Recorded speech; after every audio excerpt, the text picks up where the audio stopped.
It's interesting. Advocacy has always been a component of our history. If you think back to the early days and the Graves family advocating relentlessly on the Hill and partnering with Admiral Zumwalt and C.W. Bill Young to actually make this a reality. And it's through advocacy that we've been able to ensure that this program has continued. You had a United States congressman who was interested in the program. You had a very famous chief of naval operations whose son was impacted by a blood cancer who got involved. You had a veterinarian from Colorado whose daughter was one of the first patients in the world to receive an unrelated bone marrow transplant, all who weren't aware that each other was working on the same problem. Eventually came together, found out what they were working on, and teamed up and came up with a solution to a problem that has now, over the past 30 years, saved more than 110,000 lives. The fact that there was a real problem with the idea that there was a real solution, a life-saving solution, and a particularly motivated group of people who just wouldn't take no for an answer. The Graves family, of course. Jeff McCullough, Herb Perkins, John Hanson, members of Congress like Bill Young, who made it his personal mission to ensure that this program was established and funded and could work. Admiral Zumwalt, who had a very personal connection to the mission, using his status, stature, and smarts and political savvy to make sure that the program moved from infancy into real maturity. And talking about Congressman Young, we'd be remiss not to talk about Brandy Bly, that little girl who needed a transplant and didn't have a matching donor in her family. And Brandy's story and the story of her family setting aside their own personal needs and looking to the greater good and really pushing for the establishment of this program, the registry, NMDP, so that other families wouldn't have to face what they did.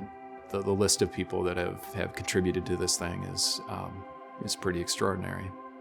An MDP was created by Congress, and every 5 years, Congress will pass a law, essentially, to create the National Registry. We don't look at it as a burden, but an opportunity. We have to ensure that we are never taking no for an answer, that we're ensuring we're always there for patients. We don't take the fact that we're the National Registry lightly at all. I think you see it through the passion of our employees, and every day the work they do. They know that every day matters, that the work they do every day is a reflection of the National Registry and the fact that we are here to ensure that we're saving more lives each and every day. This has actually been a labor of love. I actually have worked with them since the program was created back in the mid-1980s. I worked for Congressman Bill Young from Florida, who was the member of Congress who was driving the creation of this National Registry. Congressman Young used to always say that everybody who's touched with this program will be part of it forever, and that all of the donors that are participating in the program were all heroes. And I think that's proven out. There have been almost 110,000 donations over the 30-plus years of the program, and each of those individual donors is a hero who has helped to save a life of a patient. And I think many of the things that he said in those early days of helping to create this program have proven to be true about the expanding number of diseases it can treat, the growing number of people who need a bone marrow transplant, the willingness of people to volunteer to be a bone marrow donor. All of that has proven to be true, and the program continues to grow and evolve as we move forward.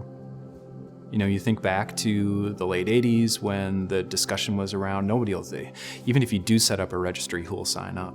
But those individuals who founded this program didn't like that answer to the point where they wouldn't accept that answer. And here we are today.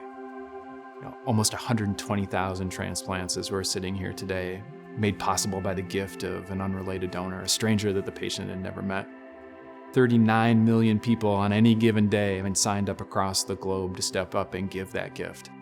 And so that's why it's important that we at NMDP are forward thinking. We're always forward acting. It's our job to have thought about the obstacles.